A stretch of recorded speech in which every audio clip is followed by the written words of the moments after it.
मैंने web series करी love kills, जिसका नाम है सलीम शबनम हत्याकांड, और दूसरी जो कॉलेज डिटेक्टिव।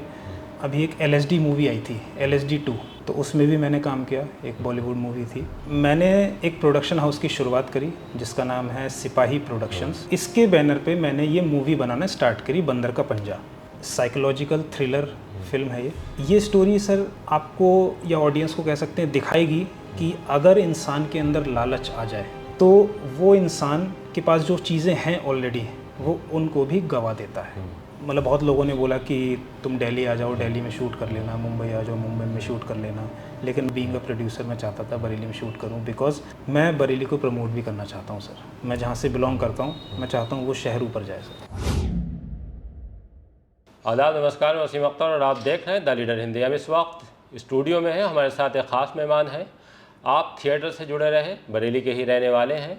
दिल्ली से होता हुआ आपका सफ़र मुंबई तक गया है। एक डॉक्यूमेंट्री में आप एक्टिंग भी कर चुके हैं। बहुत मशहूर उस वक्त की ये घटना थी जो अमरोहा में हुई थी। शबनम ने अपने पूरे परिवार का कत्ल कर दिया था। ये वारदात उस वक्त की बेहद चर्चित वारदातों में से एक थी। सभी ने इस पर बहुत कुछ लिखा है, फिल्में भी बनी हैं और डॉक्यूमेंट्री, जैसे आपने बताया है, अभी नयनदीप सिंह ने डॉक्यूमेंट्री तैयार हुई और ये रिलीज़ भी हुई थी। वो हमारे साथ हैं। अभी तक आप एक्टिंग के क्षेत्र में थे, लेकिन अब आप फिल्म निर्माण के क्षेत्र में भी हाथ आजमाने जा रहे हैं। पहली एक फिल्म बना रहे हैं, उसकी शुरुआत बरेली से ही की है। बरेली में इस फिल्म की शूटिंग चल रही है। वो फिल्म कैसी है, क्या नाम है उसका, कौन कौन एक्टर हैं और फिल्म की थीम क्या है और उसके पीछे की कहानी क्या है, ये जानने के लिए वो हमारे साथ हैं।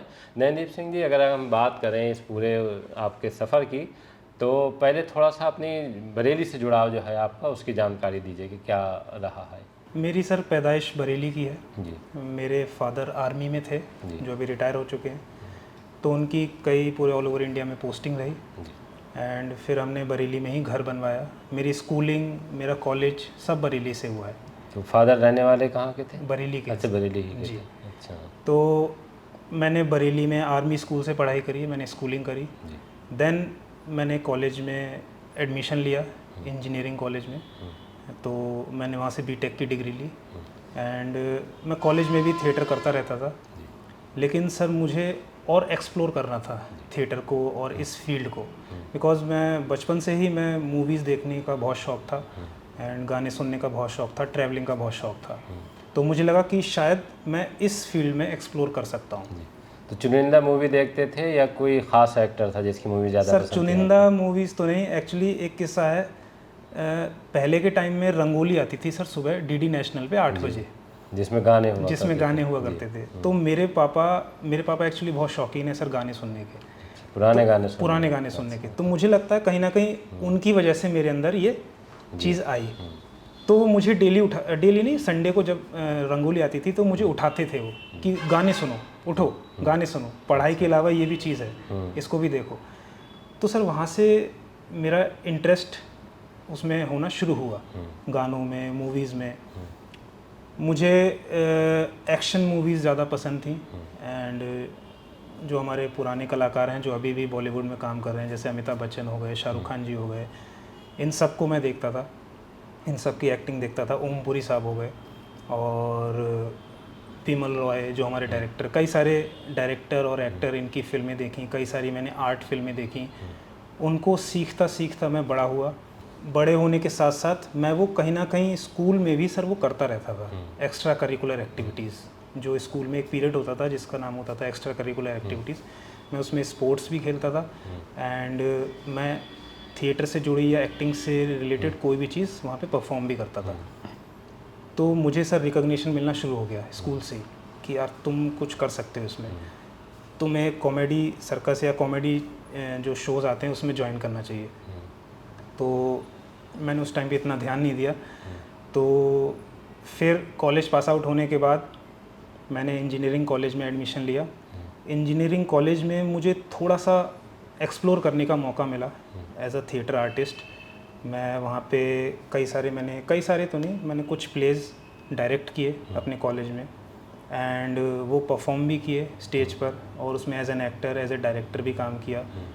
देन सर मुझे ऐसा लगा कि मैं इस फील्ड में बहुत अच्छा कर सकता हूँ।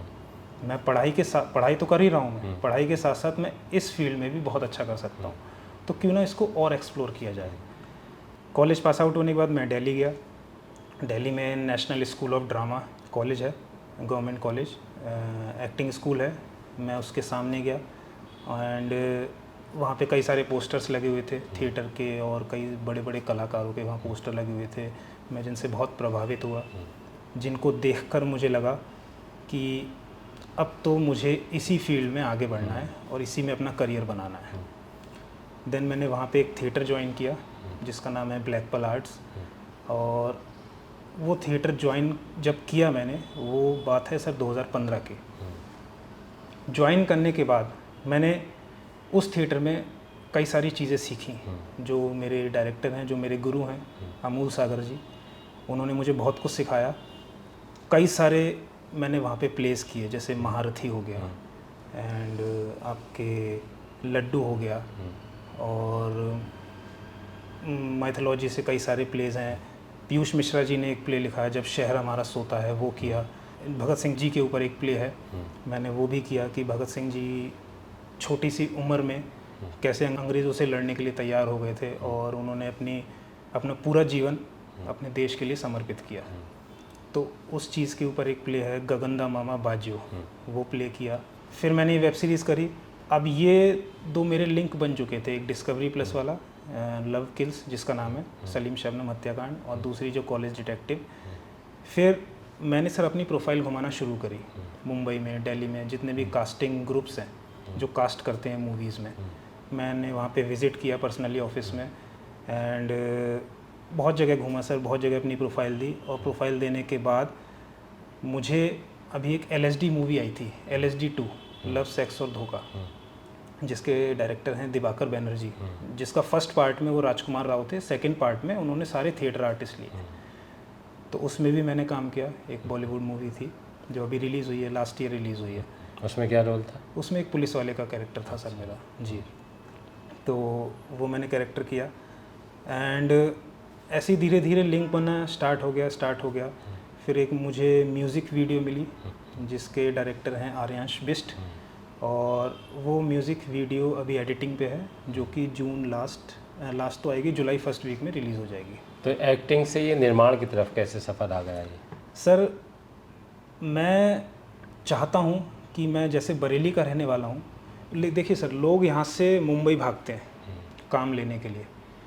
मैं ये नहीं चाहता हूँ कि मैं मुंबई में जाके 10-20 साल रहूँ, वहाँ स्ट्रगल करूँ, ये सब चीज़ें करूँ एंड उसके बाद भी कोई श्योरिटी नहीं है कि वहाँ पे काम मिल जाए। एंड सर मुंबई बहुत कॉस्टली है, शहर बहुत कॉस्टली है, वहाँ रहना बहुत मुश्किल है, खाना पीना रहना बहुत मुश्किल है।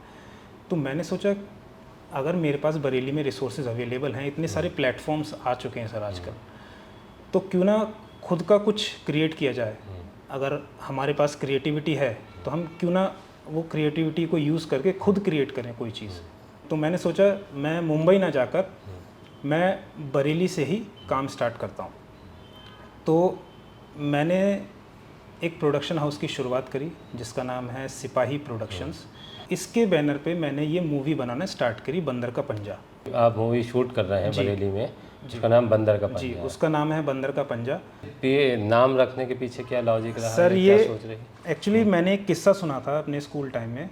बंदर का पंजा है जो 3 ख्वाहिशें पूरी करता है, और बहुत छोटा सा एक किस्सा था सर न्यूज़पेपर में, वो मैंने पढ़ रखा था, मतलब 5-6 लाइनों का किस्सा होगा, वो मुझे याद था सर। तो इसकी शुरुआत इसी साल जनवरी से शुरू हुई थी। मेरे एक कज़न ब्रदर हैं, उन्होंने और मैंने मिलकर इस स्टोरी को लिखा, मतलब स्टोरी की फॉर्मेशन करी कि स्टोरी कैसे जाएगी। उसमें तो 5-6 लाइनें थी। देन मैंने इस स्टोरी का नया रूप देकर इसको लिखा, और इसका जो डायरेक्शन था, मैंने एक मुंबई के डायरेक्टर हैं जिनका नाम है आर्यांश बिष्ट, उनसे इस मूवी का डायरेक्शन करवाया। पहला प्रोडक्शन था सर मेरा, प्रोडक्शन हाउस के बैनर पे मेरा, तो काफ़ी डर भी लग रहा था कि पता नहीं कैसे होगा, क्या होगा, लेकिन सर मैंने ठान लिया था कि मुझे करना है यहीं से और शुरुआत करनी है। तो मतलब बहुत लोगों ने बोला कि तुम दिल्ली आ जाओ, दिल्ली में शूट कर लेना, मुंबई आ जाओ, मुंबई में शूट कर लेना, लेकिन मैं चाहता था सर मैं बरेली में शूट करूं। बीइंग अ प्रोड्यूसर मैं चाहता था बरेली में शूट करूं, बिकॉज़ मैं बरेली को प्रमोट भी करना चाहता हूँ सर। मैं जहाँ से बिलोंग करता हूँ मैं चाहता हूँ वो शहर ऊपर जाए सर। स्टोरी क्या है इसकी?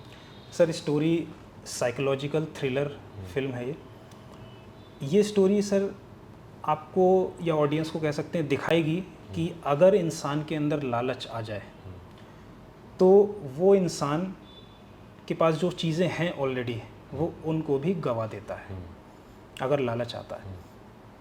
इस स्टोरी के माध्यम से हमने ये दिखाया है कि एक बंदर का पंजा है जो एक परिवार के पास पहुंचता है। बंदर का पंजा कहाँ से आया ये सब मूवी में दिखाया गया है। जब आप मूवी देखेंगे या ऑडियंस मूवी देखेगी उनको मतलब दिख जाएगा कि बंदर का पंजा। अच्छा, नाम देखें तो कुछ जैसे हॉरर फिल्म का होता है? हाँ, हॉरर कह सकते हैं और हम ये भी कह सकते हैं ये अंधविश्वास के ऊपर है। अच्छा। हाँ, बंदर का पंजा एक ऐसा पंजा है जो इंसान की 3 ख्वाहिशों को पूरी करता है और उसके बदले में वो उस इंसान से कुछ भी ले सकता है। उस इंसान की जान भी ले सकता है या कोई पैसे का कुछ भी नुकसान कर सकता है। अच्छा, सस्पेंस भी है उसमें? हाँ, सस्पेंस भी है। तो मैं भी तो सर पूरी स्टोरी नहीं बता पाऊंगा जब रिलीज अच्छा, होगी। एक्टर्स बरेली के हैं बाहर के हैं इसमें? सर इसमें एक तो मैं एक्टर हूँ, मैं खुद इसमें एक्ट कर रहा हूँ, मैंने प्रोड्यूस भी किया है और मैं बरेली का हूँ। एक एक्टर और बरेली के हैं, बाकी एक्टर दिल्ली के हैं जिनका नाम है अमूल सागरनाथ, जिन्होंने कई सारी वेब सीरीज़ में काम कर रखा है जो कि TVF के बैनर पे रिलीज़ हुई हैं। सपने वर्सेस एवरीवन, एस्पिरेंट्स, संदीप भैया, ये कई सारी वेब सीरीज़ में काम किया है। और दूसरी जो हमारी एक्ट्रेस हैं, एक्चुअली जो अमूल सागरनाथ जी हैं वो मेरे बाप का किरदार निभा रहे हैं इसमें, मेरे फादर का। और जो दूसरी एक्ट्रेस हैं जिनका नाम है संगीता बाली, उन्होंने इस फिल्म में मेरी माँ का किरदार निभाया है। और इस फिल्म में एक कैरेक्टर है जिसका नाम है आलोक, जो कि मेरा दोस्त बना है। वो दिल्ली मुंबई कास्टिंग ग्रुप्स में काम करता है और एक्टर भी है। योर ऑनर सीरीज़ में काम किया है उसने, संदीप भैया वेब सीरीज़ में काम किया है।